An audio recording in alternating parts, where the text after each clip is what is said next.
Did you know many people are having trouble with enabling Wi-Fi on their laptops? Don't worry. In this video, we'll show you how you do this. Let's start. Step 1. Find button. Locate the wireless button on your HP Compaq Presario C700 laptop, usually above the function keys. Step 2. Toggle Wi-Fi. Press the wireless button once to toggle to Wi-Fi. Look for a light indicator showing Wi-Fi is on. Step 3. Check icon. Check for the wireless network icon in the system tray on your taskbar. Step 4. Select network. Click the network icon to view available networks and select your preferred one. Step 5. Enter password. Enter the network password if prompted to connect to the wireless network.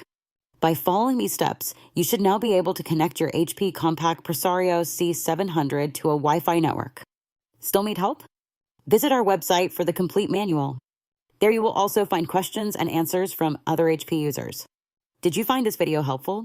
By subscribing, you help us continue to answer users' questions. So, subscribe to our channel.